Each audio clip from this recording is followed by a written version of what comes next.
ప్రభావితం చేస్తారన్న సాగు చూసి ఈడీ, సిబిఐ వారికి బెయిల్ రాకుండా చేస్తుంది. అందుకే తాజాగా ఢిల్లీ లిక్కర్ కేసులో ఏకంగా సుప్రీంకోర్టు సైతం ఈడీ తీరును తప్పుపట్టింది. మనోజ్ సిసోడియాకు బెయిల్ ఇస్తూ ఈడీ, సిబిఐ వైఖరిపై సుప్రీంకోర్టు ఘాటు వ్యాఖ్యలు చేసింది. ఛార్జ్ షీట్ల పేరిట కాలయాపన చేస్తూ నిందితులను ఎల్లకాలం జైళ్లలో ఉంచకూడదని హెచ్చరించింది. బెయిల్ అనేది నియమమని, జైలు అనేది మినహాయింపుగా గుర్తించాలని సర్వోన్నత న్యాయస్థానం స్పష్టం చేసింది. జస్టిస్ వీర్ గవాయ్, జస్టిస్ కేవీ విశ్వనాథన్తో కూడిన ద్విసభ్య ధర్మాసనం ఈడీ, సిబిఐ విచారణ తీరుపై ఆగ్రహం వ్యక్తం చేసింది.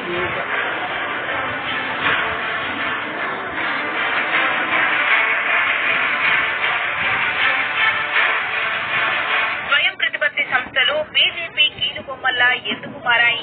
దర్యాప్తు సంస్థలే ప్రజల ముందు దోషులుగా నిలబడితే ఇంకా న్యాయానికి విలువెక్కడిది? కేంద్రం పాపాలకు పావులుగా మారిన దర్యాప్తు సంస్థలకు మనుగడెక్కడిది? ఇవే ఇప్పుడు దేశవ్యాప్తంగా ప్రజలు వెలిబుచ్చుతున్న ప్రశ్నలు. గత 10 ఏళ్ల కాలంలో దేశవ్యాప్తంగా ఈడీ 5,300కు పైగా మనీ లాండరింగ్ కేసులు నమోదు చేసింది. ఇందులో కేవలం 43 కేసుల్లో మాత్రమే విచారణ పూర్తయింది. ఓవరాల్ గా ఈడీ కేసుల సక్సెస్ రేటు కేవలం 0.08%. 2021 నుంచి 2023 మధ్య కాలంలో అత్యధికంగా ఈడీ కేసులు నమోదయ్యాయి. దేశంలో బీజేపీ కేవలం రాజకీయ లబ్ధి కోసమే ఈడీ అస్త్రాన్ని ప్రయోగిస్తుందని చెప్పేందుకు ఈ గణాంకాలు చాలు. ఈడీ, సిబిఐ సంస్థలు కేసులు నమోదు చేసిన తర్వాత ఇప్పటి వరకు దాదాపు 30 మందికి పైగా బడా నేతలు బీజేపీ పార్టీలో చేరారు. కాషాయ కండువా కప్పుకున్న వారికి సంబంధించిన 25 కేసుల్లో దర్యాప్తు నిలిచిపోగా మిగిలిన కేసులు నత్తనడకన తూతూ మంత్రంగా సాగుతున్నాయి.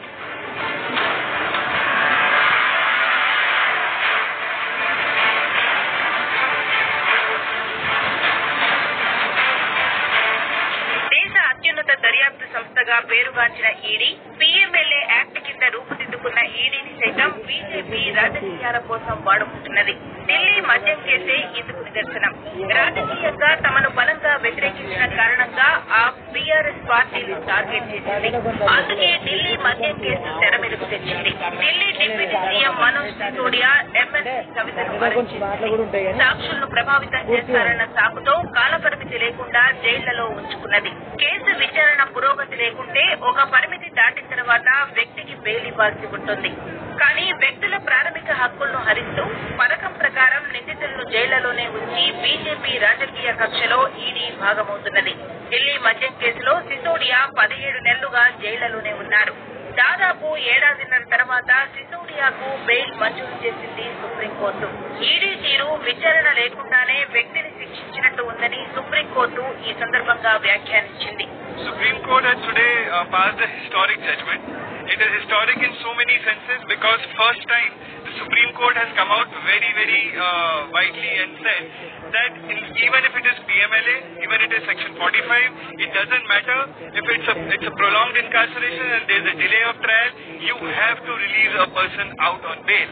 And it has also advisedly made observations for trial courts and high courts to consider these pleas of accused persons who've been inside for long and the delay has not been proceeding. In all these cases, Supreme Court had said that they should consider prolonged incarceration and release people. Supreme Court has also said that Manish Sisodia has not delayed the trial. All his applications which were moved during the period of 17 months were valid, and it is only CBI and ED which has delayed the investigation, and if the investigation itself is delayed, how can the conclusion of trial be reached? Manish సిసోడియాకు bail ఇచ్చే సందర్భంలో supreme court ఈడీకి పలు ప్రశ్నలు సంధించింది. నిందితులకు bail ఇవ్వద్దని చెబుతున్న ఏజెన్సీలను case తీవ్రమైనప్పుడు విచారణ వేగవంతంగా ఎందుకు చేయలేదని ప్రశ్నించింది. విచారణ పేరుతో నెలల తరబడి నిందితులను జైళ్లలో ఉంచడం అంటే వారి ప్రాథమిక హక్కులను హరించడమేనని స్పష్టం చేసింది.